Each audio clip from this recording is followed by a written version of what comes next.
What the hell? I can't move. Oh my God, I'm stuck to you. Listen, my name is Tiana Brooks, and what I'm about to tell you isn't just some petty breakup story. This is about the moment I stopped being the woman men thought they could play and became the one they'd warn each other about. This story has betrayal, yes, but it also has justice served so cold, so perfectly calculated, that by the time the cops showed up at my door, they couldn't even find a reason to arrest me. Picture this. My ex-boyfriend Malcolm and his side piece Vanessa, glued together, literally screaming in my bedroom, while paramedics tried to figure out how to separate them without ripping skin off. All because I swapped one little bottle. But before I tell you how I turned my heartbreak into their nightmare, do me a favor real quick. Hit that subscribe button, drop a like on this video, and comment where you're watching from. I want to see how far this energy travels. Type your city, your country, wherever you're at. Let's build this community together. Now, let me take you back to where it all started. Because honey, this story has layers, the kind that start sweet and end sticky. Malcolm Green and I, we looked perfect on the outside. Instagram perfect. Gym couple goals, matching outfits and vacation selfies. But behind those filters, cracks were forming, and I was about to find out just how deep they ran. Malcolm was the kind of man who turned heads. 6'1", built like he lived in the gym, which, to be fair, he did, with that smooth brown skin that seemed to glow under any lighting. His smile?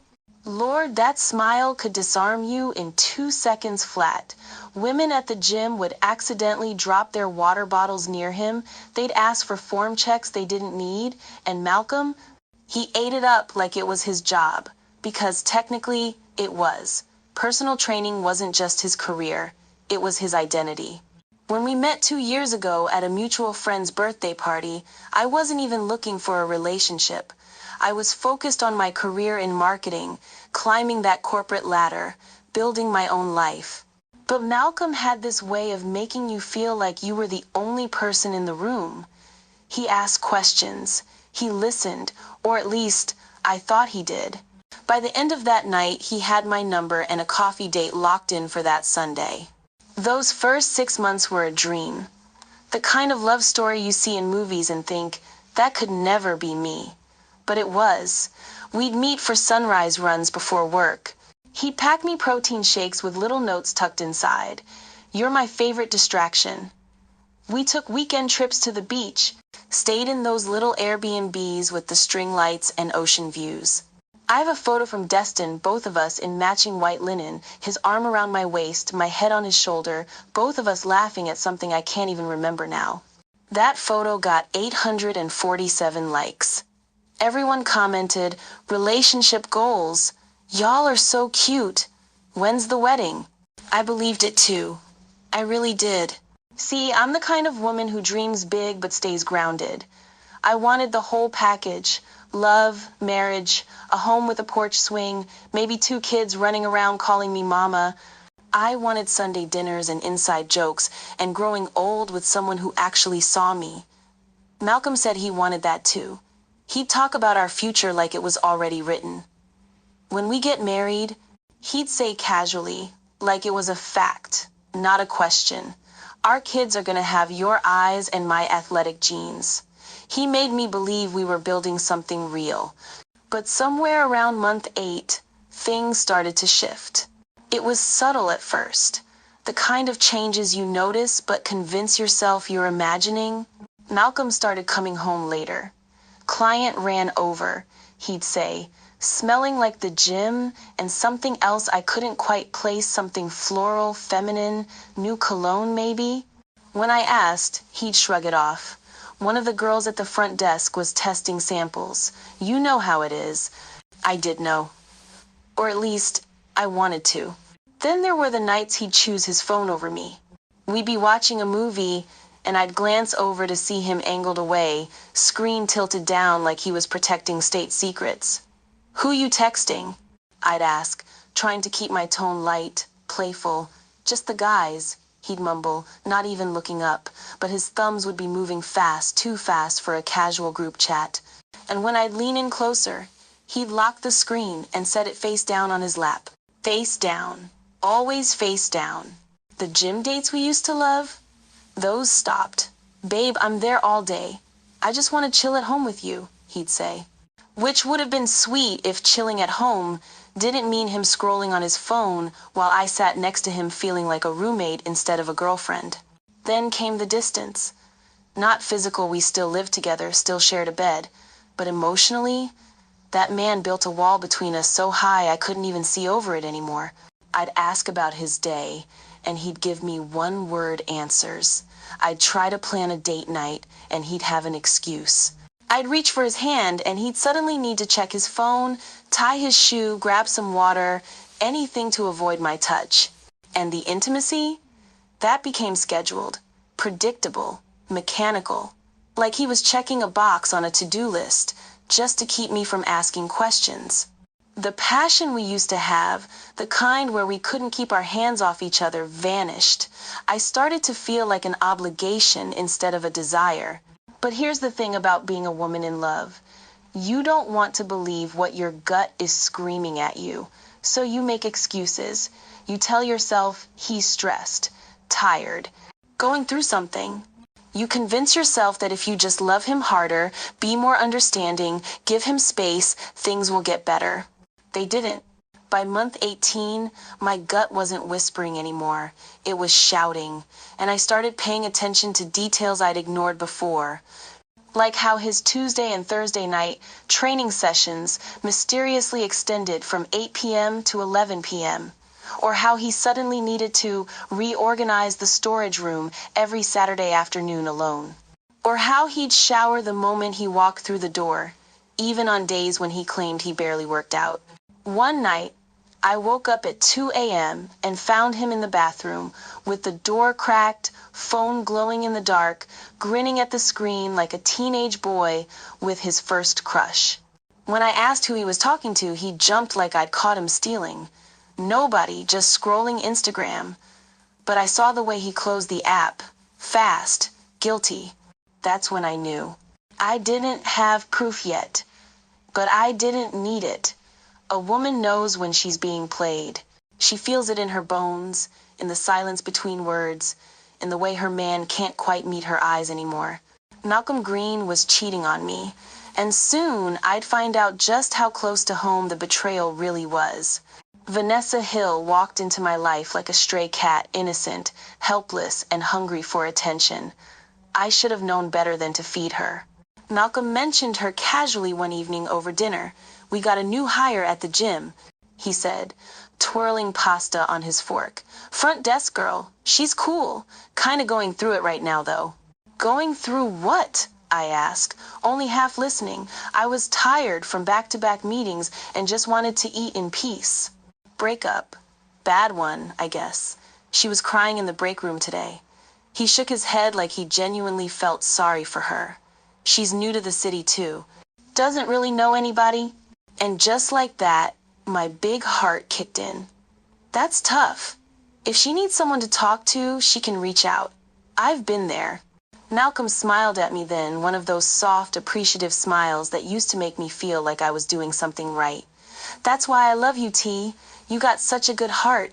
Looking back now, I want to slap myself for being so damn naive. 2 weeks later, I met Vanessa face to face when I stopped by the gym to drop off Malcolm's lunch. He'd left it on the counter that morning, and even though I was annoyed at playing delivery service, I figured it was a small gesture. Relationship maintenance, you know. She was at the front desk, perky and polished in the gym's branded polo shirt, her hair pulled back in one of those high ponytails that bounced when she moved. Cute, I'll give her that. She had that girl next door look, big brown eyes, button nose, perfect teeth that flashed when she smiled. "Hi, you must be Tiana," she chirped, like we were long-lost friends. "Malcolm talks about you all the time." I should have caught the red flag right there. The way she said his name, Malcolm, not your boyfriend or Mr. Green, like some professional boundary existed, just Malcolm. Familiar. Comfortable. But instead, I smiled back. "That's me. You must be Vanessa. Malcolm mentioned you just moved here." Her whole face shifted into this tragic puppy dog expression. Yeah, I'm still getting settled. It's been rough, honestly. I left a really toxic situation back in Atlanta, and starting over is just, it's a lot, you know? And there it was, the sob story, the first of many. Over the next few weeks, Vanessa became a fixture in our conversations. Malcolm would come home talking about how she was struggling to find an apartment, how her car broke down, how she was eating ramen every night because her last paycheck from her old job never came through. Every story tugged at my heartstrings just enough to make me want to help. So, I did. I sent her a list of affordable apartment complexes. I gave her the number of my mechanic who didn't overcharge. I even invited her over for dinner one night when Malcolm mentioned she'd been eating fast food for a week straight. She showed up with a cheap bottle of wine and tears in her eyes, thanking me like I'd saved her life. "You're so lucky," she said to me that night, looking around our apartment, our space, our home with these wide, envious eyes. "Malcolm's such a good guy, and you two are just perfect together." Malcolm squeezed my hand across the table. I squeezed back, feeling like maybe we were getting back on track. Maybe his distance had just been stress. Maybe things were looking up. I was so busy playing savior, I didn't see the snake in the grass. But then, little things started adding up. Things that didn't quite sit right, but weren't obvious enough to call out immediately. Like how Vanessa's schedule at the gym always seemed to align perfectly with Malcolm's. She worked Tuesday and Thursday evenings, the exact nights he claimed he had back-to-back client sessions that ran late. She covered Saturday afternoons when he suddenly needed to reorganize equipment for hours at a time. Coincidence? Maybe, but my gut was starting to hum with suspicion. Then there were the glances. I started noticing them when I dropped by the gym unannounced. Vanessa would be laughing at something Malcolm said, her hand resting just a little too long on the counter between them. Or Malcolm would be showing her something on his phone, their heads close together, shoulders touching. When they'd notice me walk in, they'd both straighten up too quickly, smiles too bright, energy too forced. "Hey, babe," Malcolm would say, like he was surprised to see me in a place I'd been coming to for months. "What brings you by?" "What brings me by? This is my man's job. I shouldn't need a reason." But I'd brush it off, play it cool. "Just wanted to see you," I'd say, watching Vanessa's smile tighten at the corners. The biggest red flag came when I went out of town for a work conference, 3 days in Dallas for a marketing summit. Malcolm drove me to the airport, kissed me goodbye, told me he'd miss me. "Have fun, babe. Kill it at that presentation." I believed him. I believed we were fine. When I got back late Sunday night, exhausted and dragging my suitcase through the door, the apartment felt off. Not messy exactly. Malcolm had clearly tidied up, but there was a vibe. A shift in the air. I dropped my bags and headed to the kitchen for water. That's when I saw it. A wine glass, sitting in the sink, lipstick stain on the rim, deep red, almost burgundy, definitely not my shade. I don't even wear red lipstick, and I damn sure didn't drink wine before I left. I stood there staring at that glass like it might explain itself. My heart started pounding. My hands went cold. Malcolm walked in behind me fresh out of the shower, towel around his waist. "Hey, you're home. How was the flight?" I pointed at the glass. Didn't say a word, just pointed. He glanced at it, and for half a second, I saw panic flash across his face, but then he recovered, smooth as ever. "Oh, that. Yeah, I had some of the guys over to watch the game Friday night.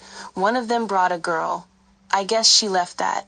My bad, I thought I got everything cleaned up. Plausible, reasonable, the kind of explanation that should have satisfied me, but it didn't. Because Malcolm didn't have friends who brought girls to watch games at our apartment. His boys came over solo, drank beer, ate wings, and left. They didn't drink wine, and they definitely didn't wear lipstick. I didn't push it that night. I was too tired, too mentally drained. But I filed it away in the back of my mind, added it to the growing list of things that didn't make sense. And I started watching. really watching. Vanessa's name came up more frequently. Vanessa locked herself out of her car again. I had to help her. Vanessa needed advice on her workout plan. Vanessa's having a hard time. She might crash on our couch for a few days if that's cool. Our couch. Like it was already decided. I said yes because I didn't want to seem jealous or insecure. Because I wanted to be the cool girlfriend, the understanding one. But late at night, lying next to Malcolm while he snored peacefully, I'd stare at the ceiling and feel my gut screaming louder and louder. Something was wrong. Something was happening right under my nose. And soon I wouldn't just suspect it. I'd have proof. The truth has a way of revealing itself when you stop looking for it. Or maybe I just finally opened my eyes wide enough to see what had been there all along. It was a Wednesday. Malcolm had left early for a 6 a.m. client session, or so he said. I was working from home, laptop open on the dining table, coffee going cold beside me as I answered emails. Routine, normal, boring, until I went to make the bed. I pulled back the comforter, fluffed the pillows the way I always did, and that's when I saw it, peeking out from under Malcolm's pillow, like a little red flag waving at me, literally. A thong, silky, lace trim, fire engine red, and it damn sure wasn't mine. I stood there frozen, holding that tiny scrap of fabric between two fingers like it might bite me. My size? No. My style? Absolutely not. My color? I don't even own red underwear. My hands started shaking. Not from sadness, from rage. I didn't scream. I didn't cry. I just stared at that thong and felt something inside me shift. Something cold and calculated clicked into place. But I wasn't done looking. I tore through that bedroom like I was searching for buried treasure. And honey, I found it. In his nightstand drawer, under a stack of old magazines and protein bar wrappers, I found receipts, dinner at that Italian place downtown, the one I'd been asking him to take me to for months. He said it was too expensive. Apparently not too expensive for Vanessa though, because there it was, table for two, 7:30 p.m. Saturday, September 14th. The same Saturday he told me he had to cover a shift at the gym. There was another receipt, a hotel. Not even out of town, right here, 20 minutes away, one night. King bed. Dated 3 weeks ago when I was visiting my sister in Birmingham. My chest felt tight, but I kept digging. His phone was charging on the dresser. I'd never been the type to snoop through a man's phone. I believed in trust, in privacy, in letting people have their space. But trust is a privilege. And Malcolm had just lost his. I knew his passcode. Of course I did. He'd given it to me himself months ago, back when we had nothing to hide from each other, or at least, back when I thought we didn't. I unlocked the screen and went straight to his messages. There she was. Vanessa. Contact name, V, with a little flexing emoji, like she was just another gym buddy. But the messages? Those told a whole different story. Last night was amazing. I can still feel you. You drive me crazy, you know that? When is she going out of town again? I miss having you all to myself. Soon. I'll make it happen. Just gotta play it cool for now. I scrolled up. Weeks of messages. Months maybe, flirting, planning, lies stacked on top of lies, pictures I won't even describe because some images you can't unsee. And then I found the voice messages. I hit play on one, and Vanessa's voice poured out, breathy and intimate. I can't wait to see you tonight, baby. Wear that cologne I like. Baby. She called him baby. I played another. Malcolm's voice this time low and sweet in a way he hadn't spoken to me in months. You know you're my favorite, right? T doesn't even compare. That one hit different. Not the cheating, I'd already accepted that, but the comparison, the dismissal, like I was just some obstacle in the way of what he really wanted. I sat on the edge of the bed, phone in hand, and let the weight of it settle over me. 2 years. 2 years of my life invested in a man who was playing house with someone else, someone I'd fed, someone I'd helped, someone who sat at my table and called me lucky while she plotted to take my place. I could have cried right then. Part of me wanted to, but a bigger part of me, a stronger part, was already thinking ahead. When Malcolm came home that evening, I was calm, too calm. He walked in smiling, gym bag over his shoulder, keys jingling. "Hey babe, how was your day?" I was sitting on the couch, arms crossed, that red thong draped over the coffee table like a centerpiece. His smile died. "Tiana, whose is it?" My voice was steady, cold. He dropped his bag, ran a hand over his face. "Babe, I can explain. Whose is it? It's not what you think. So it's not Vanessa's?" I watched his face, watched the life form before he even spoke it. "I don't know how that got there. Maybe she left it here when she crashed on the couch that one time. Maybe it fell out of her bag. Or..." "Stop." I pulled out my phone, held it up so he could see his own text messages on the screen. His face went pale. "You want to try again?" I asked. "Or are we going to keep pretending I'm stupid?" He sat down hard on the arm of the couch, head in his hands. "T, listen, it just happened. I didn't mean for it to go this far.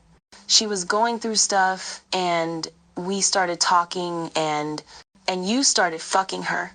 He flinched. "It didn't mean anything. I love you. You know I love you." I laughed. Actually laughed. Not because it was funny, but because the audacity was almost impressive. "You love me? You love me so much you've been sneaking around with her for months? Taking her to hotels? Bringing her into our bed?" It was a mistake. I'll end it. I swear I'll end it right now. He reached for my hand. I pulled away like he was made of acid. "You're being paranoid," he said, switching tactics. "You're blowing this out of proportion. We're going through a rough patch, yeah, but we can fix this." "Paranoid?" I stood up, phone still in hand. "I have receipts, Malcolm. I have texts. I have her thong in our bed. And you're calling me paranoid?" He stood too, trying to close the distance between us. "Babe, please, don't do this. Don't throw away everything we built over one mistake." One mistake. Like betrayal was a typo. Like months of lying was just a little oops. I looked at him, really looked at him, and realized I didn't recognize the man standing in front of me. Or maybe I finally recognized him for exactly who he was. "Get out," I said quietly. "What?" "Get out. Go stay with one of your boys. Go stay with Vanessa for all I care. But you're not sleeping here tonight." "T, come on." "Get out." He left, grabbed his gym bag and walked out the door without another word, probably thinking I'd cool off by morning, that I'd forgive him, that we'd talk it through and I'd take him back. Because that's what women like me do, right? We forgive, we compromise, we try to make it work. But Malcolm misread me. I wasn't heartbroken. I was focused. I sat back down on that couch, phone in my lap, and let the anger sharpen into something useful, something dangerous. I could have left, packed my things, moved out, started fresh somewhere else, cut my losses, and walked away with my dignity intact. But baby, I had something better in mind. If Malcolm wanted to play games, I was about to teach him a lesson he'd never forget. One that would hurt worse than any breakup, sting deeper than any argument, and leave a mark that wouldn't fade. I wasn't running.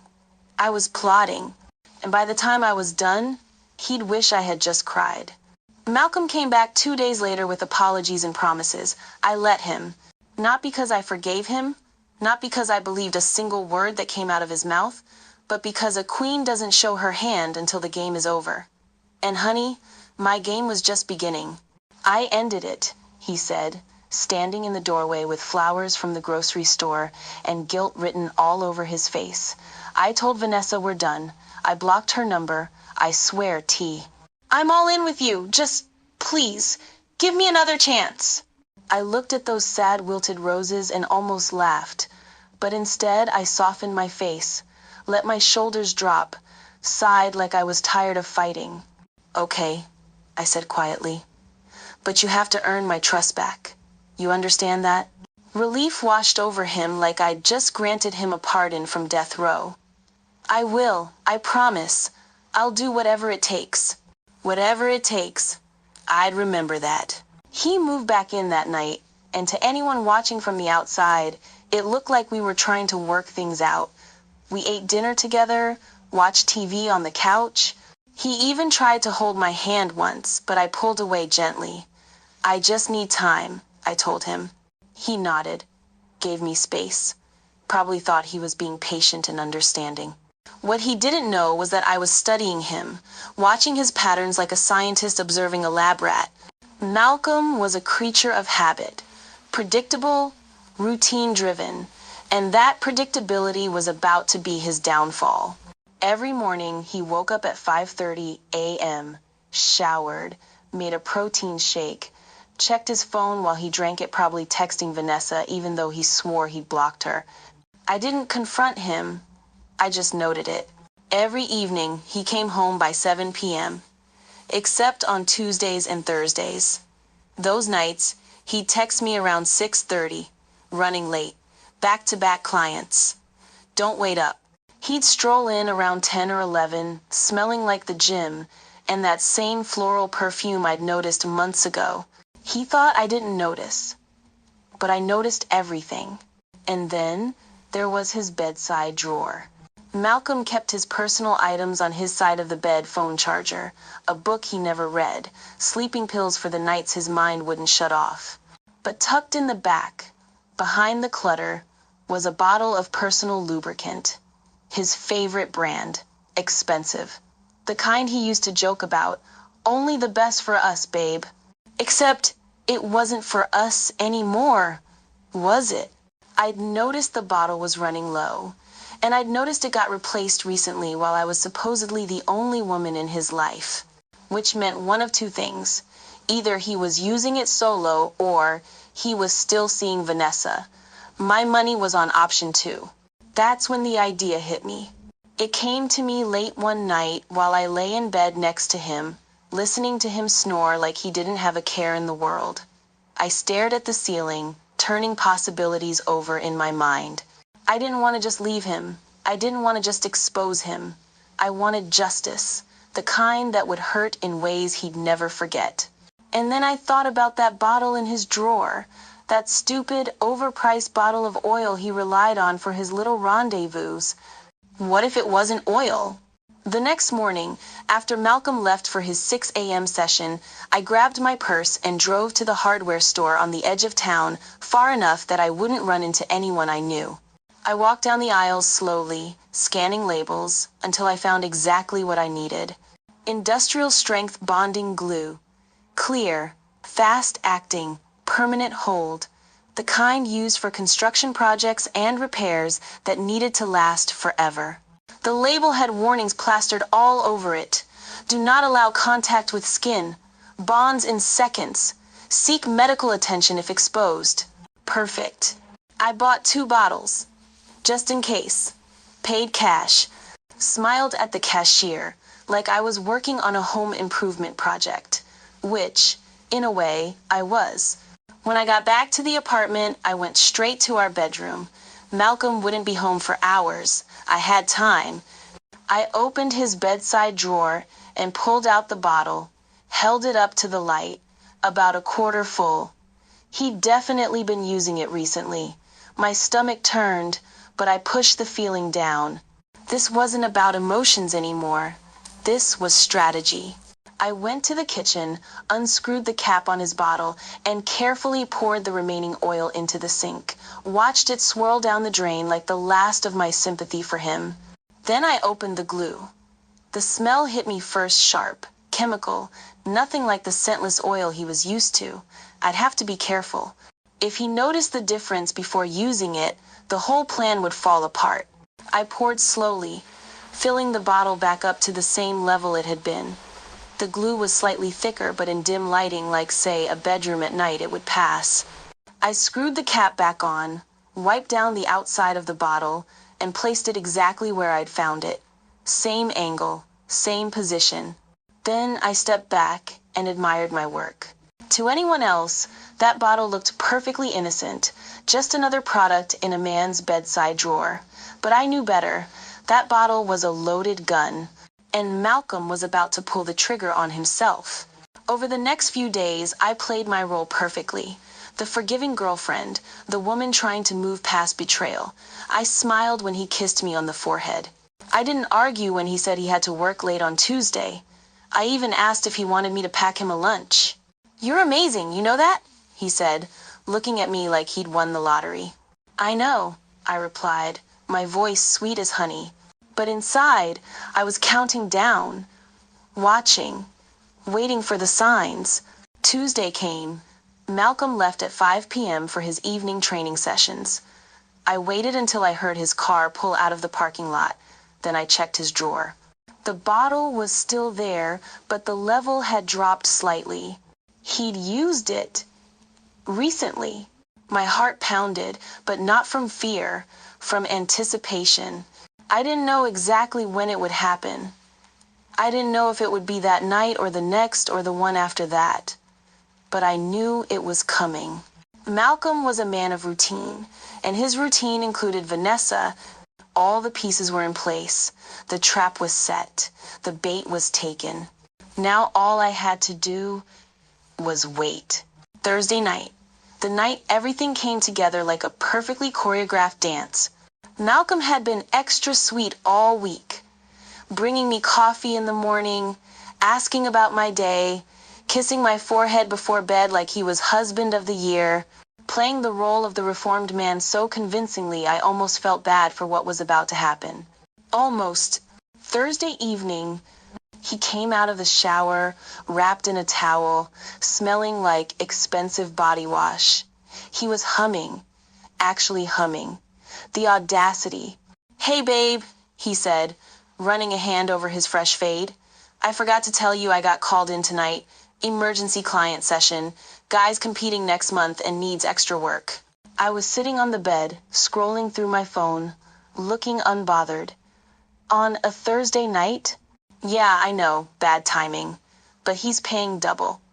Malcolm pulled on his good jeans, the ones that fit him just right. Sprayed cologne, not the usual amount. Extra. He was getting ready for her. "No worries," I said, standing up and stretching. "Actually, I was thinking about going out anyway. Keisha asked me to meet her for drinks, girls' night." His face lit up a little too brightly. "Oh yeah? That's perfect then. We'll both be out." Perfect. That's exactly what I was counting on. Malcolm left first, kissing me on the cheek and telling me to have fun. I watched him walk out the door, gym bag slung over his shoulder, except I knew there were no gym clothes in that bag tonight. I waited exactly 5 minutes. Then I moved. I changed into my red crop top, the one that hugged every curve, the one Malcolm used to love, the one I was about to make iconic for a very different reason. I grabbed my oversized sunglasses, a bottle of cranberry juice from the fridge, and my phone. Then I walked out of the apartment, made sure the door clicked shut loudly enough for any neighbors to hear, and took the stairs down to the parking garage. I got in my car, started the engine, and pulled out of my parking spot. But I didn't leave. I circled back around and parked 2 blocks away on a side street where I had a clear view of the building entrance. And then I pulled up the app on my phone, the one connected to the hallway security camera we'd installed 6 months ago after a break-in on the 3rd floor. Malcolm thought it was for safety. He even helped me set it up. He had no idea I had full access to the live feed.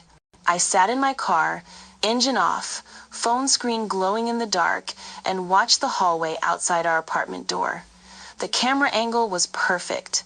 I could see everything, the elevator, the stairwell entrance, our door. At 7:43 p.m., the elevator doors opened. Malcolm stepped out first, looking around like he was checking for witnesses. Then he reached back, and Vanessa emerged, giggling, her hand in his. She was wearing a tight black dress that looked brand new, hair done, makeup perfect. She looked like she was going to a date, not sneaking into another woman's home. My hands tightened around my phone. Malcolm unlocked the door, our door, the home I paid half the rent on, and let her in. She kissed him before they even crossed the threshold. He grabbed her waist and pulled her inside, and the door swung shut behind them. I took a slow sip of my juice and checked the time. 7:44 p.m. Let the show begin. I couldn't see inside the apartment, but I didn't need to. I knew exactly what was happening. Malcolm was lighting the candles I'd left on the dresser, the ones I'd strategically placed earlier. He was pouring wine into the glasses I'd washed and left out. He was setting the mood, thinking he was so smooth, so clever. And Vanessa? She was probably laughing at his jokes, touching his chest, telling him how much she missed him. I sat in that car, watching the closed door on my phone screen, and smiled. 10 minutes. That's all it took. At 7:54 p.m., the screaming started.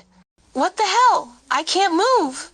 Even from 2 blocks away, even through the phone, I could hear it, muffled but unmistakable. Panic. Raw, unfiltered panic. Oh my God, Malcolm, I'm stuck to you. I'm stuck. I turned up the volume on my phone. This was better than any movie. Get it off! Get it off me! There was a loud crash, something heavy hitting the floor. The nightstand, maybe. Or the lamp. More screaming. Frantic movement. What did you do? What is this? I don't know, it won't come off. On the camera feed, I saw the hallway lights flicker on as neighbors started opening their doors. Mrs. Chen from 3B poked her head out, eyes wide. The college guys from 3D stepped into the hallway, confused and alert. Another crash from inside the apartment. More shouting. Vanessa was crying, now loud, hysterical sobs mixed with screams of pain. It burns. Oh God, it burns. That's when I decided it was time to make my entrance. I grabbed my juice, stepped out of the car, and started walking back toward the building. Slow, casual, like I had all the time in the world. By the time I reached our floor, there were at least 6 people in the hallway.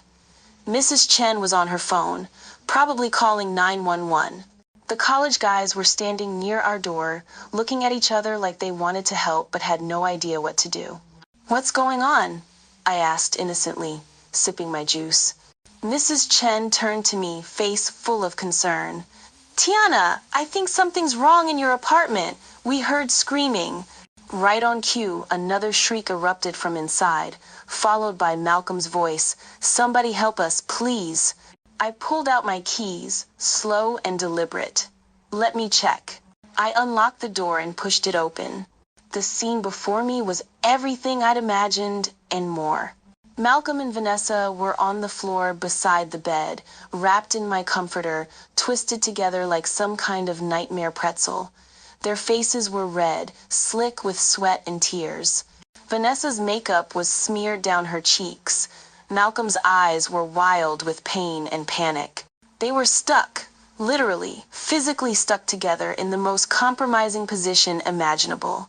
The bottle, my bottle, the one I'd refilled, was knocked over on the floor, glue spilling onto the hardwood. I stood in the doorway, took another slow sip of my juice, and let the moment breathe. Malcolm's eyes met mine.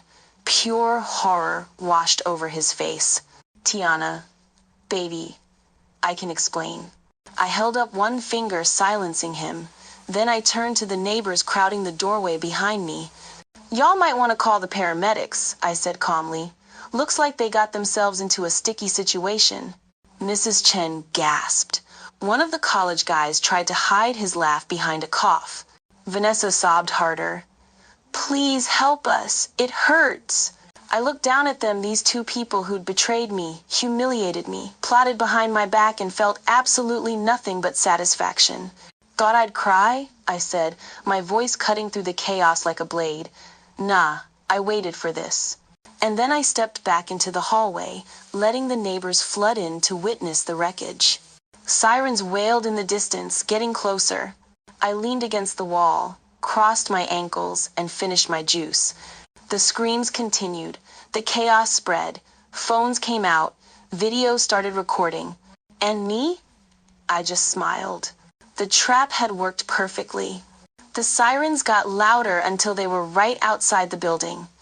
Red and blue lights bounced off the hallway walls, giving the whole scene a surreal, almost theatrical glow. The neighbors scattered back to their doorways, suddenly less eager to be involved now that the police were here. I stayed exactly where I was, calm, collected, juice bottle empty in my hand. Heavy footsteps echoed up the stairwell. Cops don't take elevators during emergencies, I guess, and moments later, 2 officers rounded the corner. Officer Darnell Porter came first. Tall, broad-shouldered, black, probably mid-30s, with the kind of presence that made people straighten up. His hand rested on his belt near his radio, eyes scanning the hallway for threats. Behind him was Officer Ryan Mitchell. White, shorter, stockier, with a buzz cut and the tired expression of someone who'd seen too much ridiculousness on the night shift. Memphis PD, Officer Porter announced, voice firm. We got a call about a disturbance. Screaming, possible domestic violence. Mrs. Chen pointed a shaky finger toward my open apartment door. In there, officers. I think someone's hurt. Both cops moved toward the door, Porter in front, Mitchell covering. They were expecting a fight. Maybe a weapon. Definitely some kind of violent altercation. What they got instead stopped them both dead in their tracks. Porter looked inside, blinked, then looked again, like his brain was trying to process what his eyes were seeing.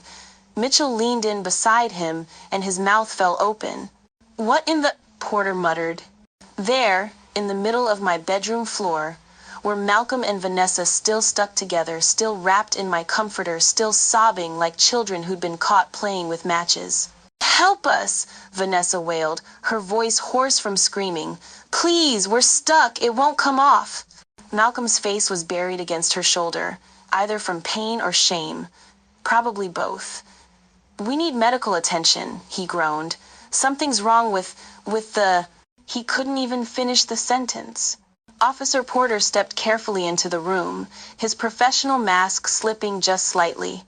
Sir, ma'am, I'm going to need you to explain what happened here. Mitchell stayed in the doorway, one hand covering his mouth. I could see his shoulders shaking. He was trying so hard not to laugh. I decided that was my cue.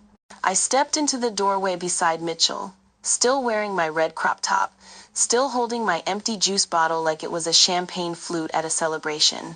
Evening, officers, I said sweetly. Porter turned to look at me, then at Malcolm, then back at me. Ma'am, do you live here? I do. Tiana Brooks. That's my name on the lease.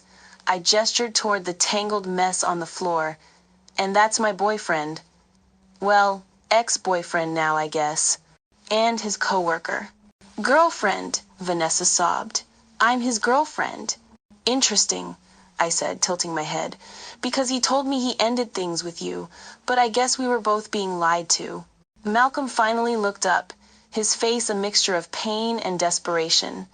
Tiana, please, just call an ambulance. We can talk about this later. Oh, we're way past talking, Malcolm. Officer Porter held up a hand. Okay, everyone let's slow down. Ma'am, he looked at me. Can you tell me what happened here tonight? I leaned against the doorframe, casual as Sunday morning. Sure, I can tell you exactly what happened.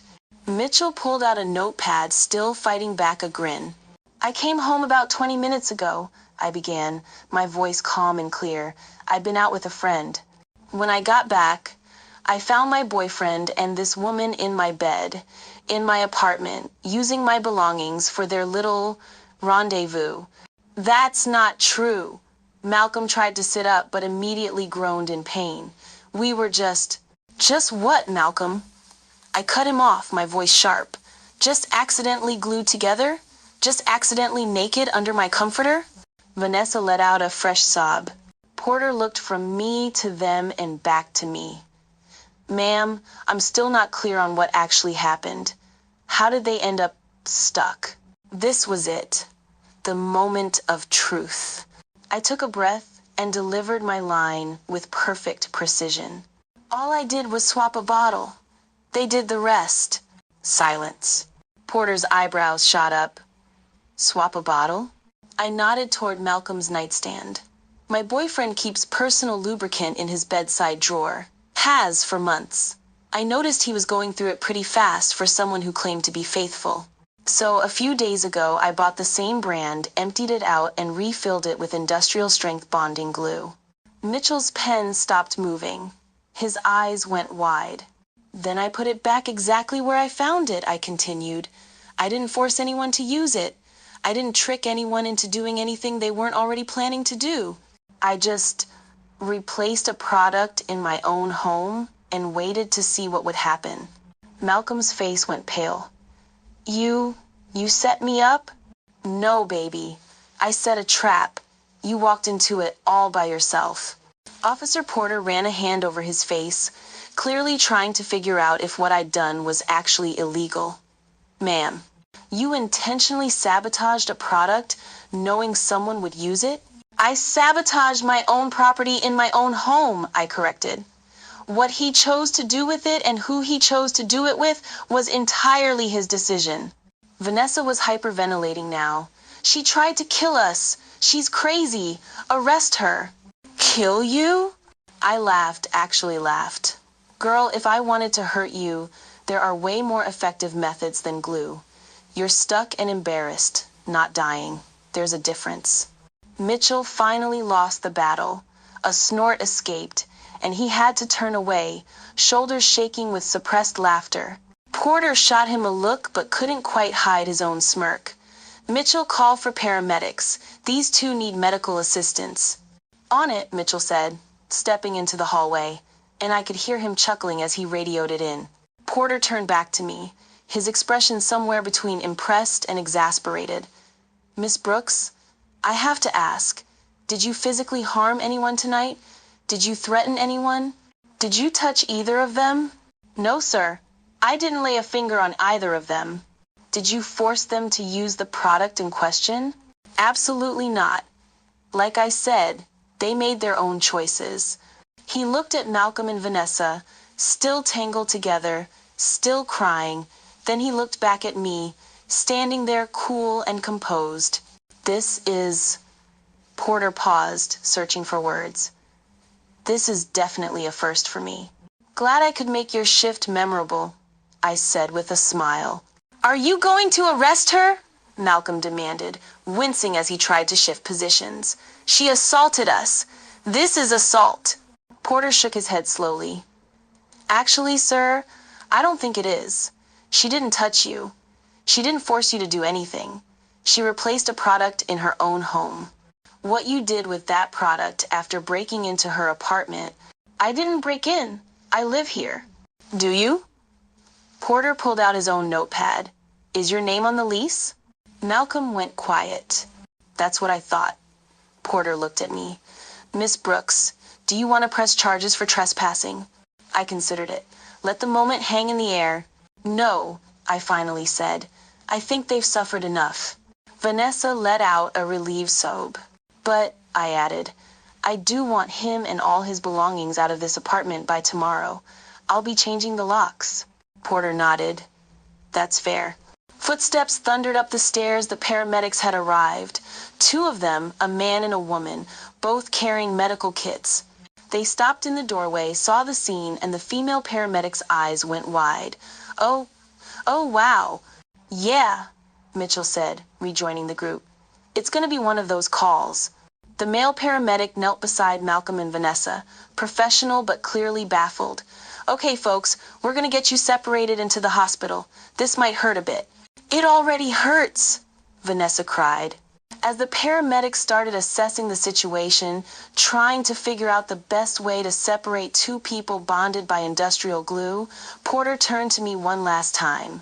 Miss Brooks, you're free to go. But for the record, that was ice cold. I smiled. Thank you, officer. I'll take that as a compliment. Mitchell gave me a small salute as I walked past him into the hallway.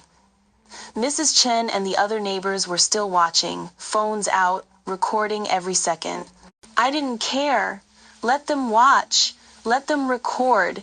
Let the whole world see. I'd done exactly what I set out to do, and I'd done it without breaking a single law. As I walked down the hallway toward the elevator, I could still hear Malcolm and Vanessa crying, the paramedics discussing how to safely remove bonded skin, the officers trying to keep straight faces. And me? I pressed the elevator button and waited, feeling lighter than I had in months. Justice wasn't just served, it was stuck in place.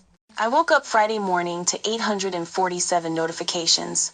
For a second, still groggy and disoriented, I thought my phone was malfunctioning. But as I scrolled through the flood of tags, mentions, messages, and friend requests, reality hit me like a freight train. I was viral.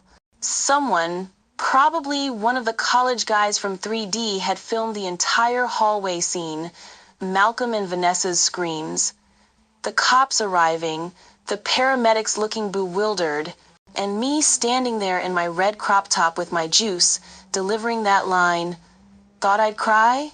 Nah, I waited for this." The video was everywhere. Twitter, Instagram, TikTok, Facebook. It had been shared thousands of times overnight, and the numbers were still climbing. The caption on the original post read, "Woman catches boyfriend cheating, replaces his lube with glue. They had to call paramedics. She's a legend." The comment section was a war zone. At Mike Thomas, "This is assault. She should be in jail." At Lady Karma 94, "Assault? He brought another woman into her apartment. Play stupid games, win stupid prizes." At Jessica Ray, "I need this level of petty in my life. Queen behavior." At David Chen 22, "This is why you don't cheat. Karma is real." And Vanessa Defender, "Y'all are sick. Those people were in pain. This isn't funny." At Tiana Stan account, "It's hilarious, actually. He got what he deserved." I sat up in bed, the hotel bed I checked into last night, because there was no way I was staying in that apartment, and kept scrolling. My hands were shaking, but not from fear, from disbelief. By 9 a.m., the video had hit 1 million views. By noon, it was on the local news. I was getting ready to grab breakfast when my phone rang. Unknown number.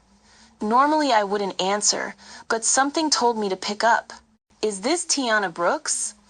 A woman's voice, professional and upbeat. "Yes?"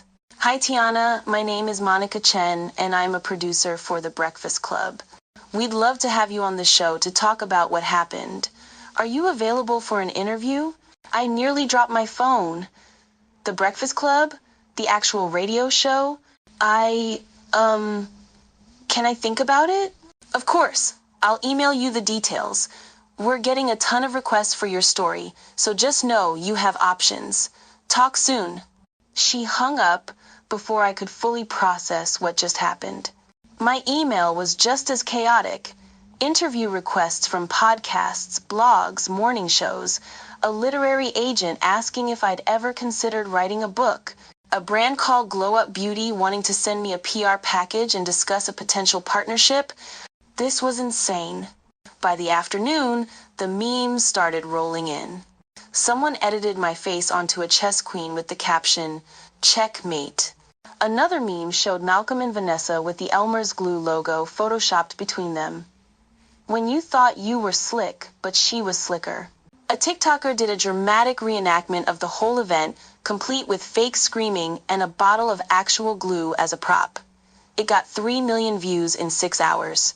My favorite, though, was a tweet that simply said, "Tiana didn't just take the high road. She took the highest road and watched them crash from the top." It had 50 Kelvin's likes and counting. But not everyone was celebrating. Local news picked up the story, and suddenly I was facing opinions from people who'd never walked in my shoes. Channel 7 news anchor. "While we understand the emotional pain of infidelity, some are questioning whether Tiana Brooks' actions crossed a legal and moral line." We spoke with relationship expert Dr. Karen Williams. Dr. Williams, a woman in a blazer with perfectly coiffed hair, appeared on screen looking concerned. Revenge, while it may feel satisfying in the moment, often causes more harm than healing. This young woman may face legal consequences, and emotionally, this kind of behavior can prevent true closure. I turned off the TV and laughed. Closure? I had plenty of closure. Malcolm and Vanessa literally couldn't separate from each other. If that wasn't poetic justice, I don't know what was. The calls kept coming. A lawyer reached out, offering free representation, just in case. I thanked him but told him the police had already cleared me. No charges, no arrest. I was in the clear. A women's empowerment brand called Fearless Femme wanted me to be the face of their new campaign about standing up for yourself. The pay? Enough to cover 3 months of rent. I said yes. Within a week, my life looked completely different. I found a new apartment across town, smaller but sunnier, with big windows and a balcony overlooking the park. It was mine. Just mine. No memories of Malcolm, no ghosts in the hallway. I cut my hair, went to a salon I'd always wanted to try, but never had the confidence to book. Told the stylist, do whatever feels right. She gave me a sleek bob with honey highlights that framed my face perfectly. When I looked in the mirror, I barely recognized myself. But in the best way, I started posting on social media, not about Malcolm, but about moving forward, about self-worth, about knowing when to walk away and when to make a statement. My follower count tripled overnight. Brands started reaching out, podcast invitations piled up. People called me a hero, a legend, a cautionary tale for cheaters everywhere. And Malcolm shut down his gym. Or rather, his boss suggested he take an indefinite leave of absence after the video went viral and clients started canceling sessions. Turns out, nobody wants a personal trainer who's known for getting glued to his side piece. I heard through mutual friends that he moved back in with his mom, deleted all his social media, went completely off the grid. Good. Vanessa disappeared too. Her Instagram went private.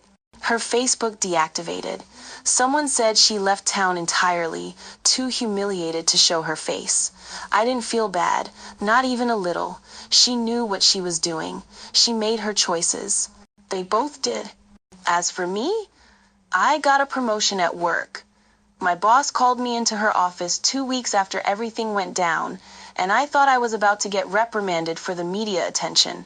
Instead, she smiled and said, "You've been getting us a lot of visibility. And honestly, I respect the hell out of how you handled yourself. Let's talk about that senior marketing position." I walked out of that meeting with a raise, a new title, and a corner office. Life was good. Better than good. One evening, about a month after everything happened, I was sitting on my new balcony with a glass of wine, watching the sunset, when my phone buzzed. A text from an unknown number. Unknown. "Tiana, it's Malcolm. I know you probably don't want to hear from me, but I need to say I'm sorry. I messed up. I hurt you, and I'm dealing with the consequences. I just wanted you to know, I regret everything." I stared at that message for a long time. Part of me wanted to respond, to tell him exactly how much he'd hurt me, to make sure he understood the depth of his betrayal. But then I realized something. He already knew. The whole world knew. And I didn't owe him anything. Not my anger, not my forgiveness, not even my words. I blocked the number. Then I opened Instagram, posted a selfie from my balcony hair glowing in the golden hour light, smile genuine, peace radiating from every pixel, and captioned it, "New chapter, new energy, no regrets." Within minutes, the comments flooded in. At Shanice J, Queen Behavior. At Mark the Barber, "You're glowing, sis." At Empowered Women, "This is what healing looks like."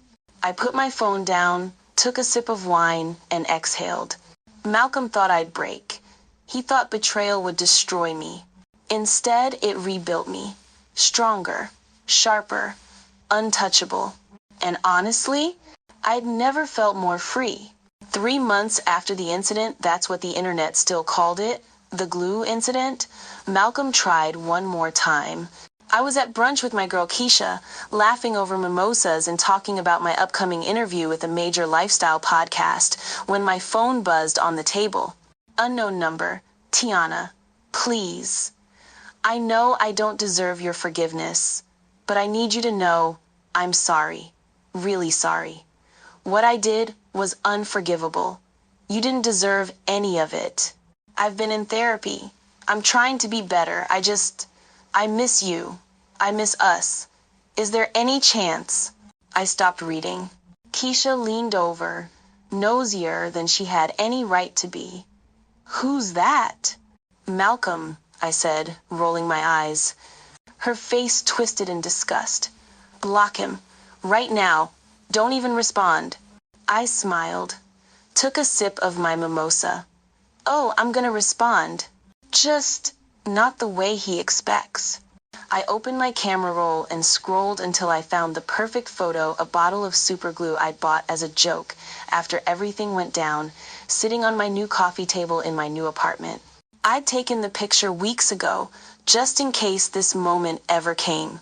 I attached the image to a text, added a single winking emoji, and hit send. Then I blocked his number. Keisha burst out laughing so hard she nearly spit out her drink. You are diabolical. I love you.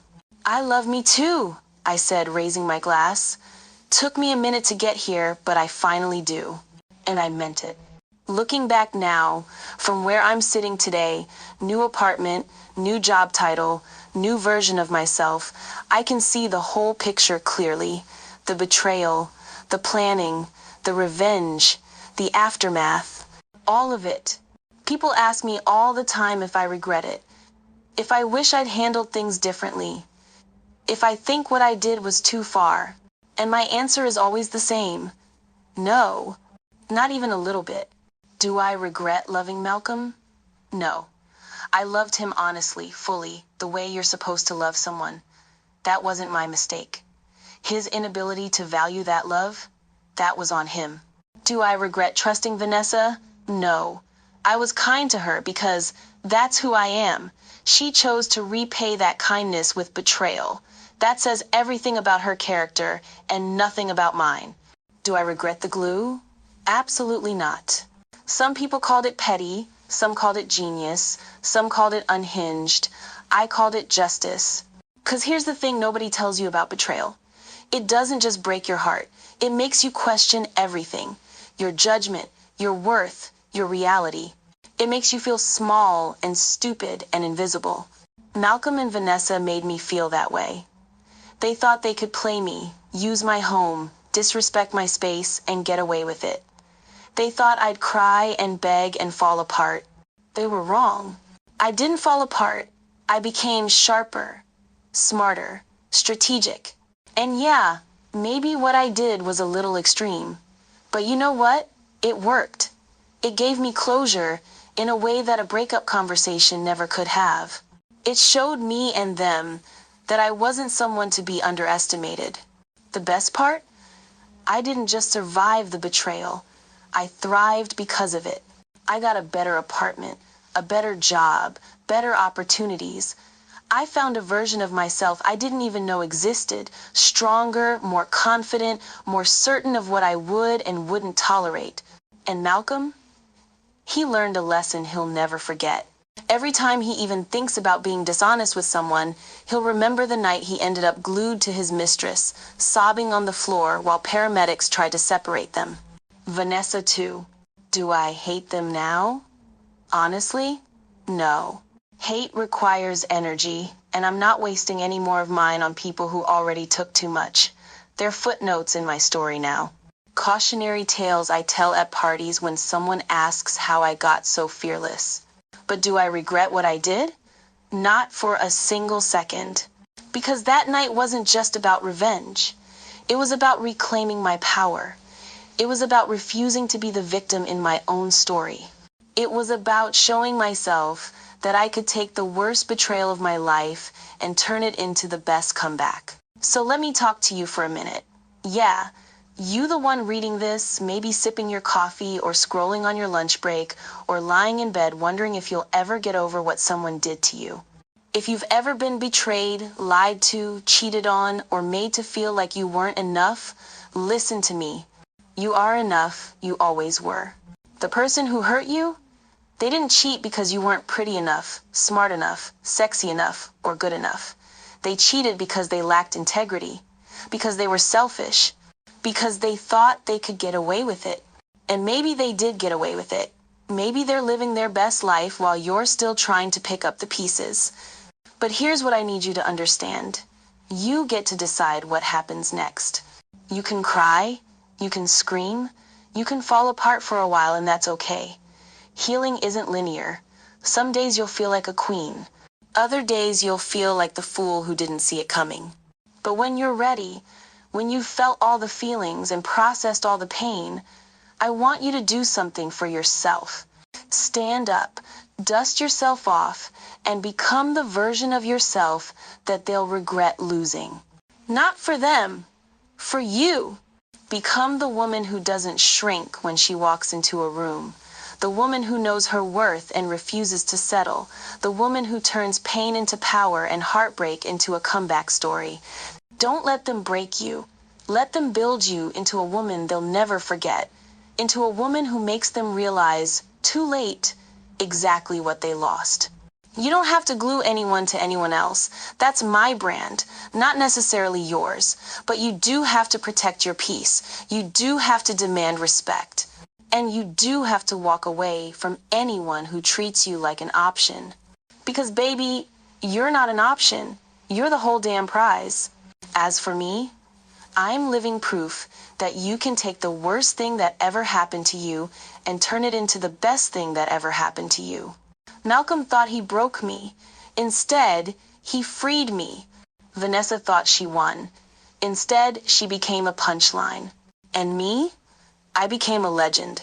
I wake up every morning in my sunny apartment, make my coffee, check my growing social media following, respond to brand deals and interview requests, and smile, knowing that I'm exactly where I'm supposed to be. I'm not bitter. I'm not broken. I'm not waiting for an apology I'll never get. I'm whole. I'm healed. I'm happy. And if Malcolm ever thinks about me, which I'm sure he does, I hope he remembers this. I didn't cry. I didn't beg. I didn't fall apart. I became the woman who made him wish he'd never played me in the first place. So, to every woman reading this who's ever been cheated on, lied to, or disrespected, take notes. You don't have to take the high road. You don't have to forgive and forget. You don't have to make it easy for people who made your life hard. You just have to survive it, outlive it, and come out the other side better than you were before. Trust me, it's the best revenge. And one more thing, just in case you were wondering. No, I never heard from Malcolm again after that glue bottle photo. I'm sure he got the message loud and clear. As for Vanessa, last I heard she's working at a gym 3 states away under a different name. Good for her. I hope she learned something. And me? I'm thriving, glowing, living my absolute best life. Because at the end of the day, here's what I learned. Play stupid games. Win sticky prizes. Thank you for watching this story to the end. If you enjoyed this story, you will surely love the next one. It's as crazier and more intriguing as you can ever imagine. So do check it out. Click on the image showing on your screen right now to watch the next one. Don't forget to subscribe, and I'll see you in the next one. Bye for now.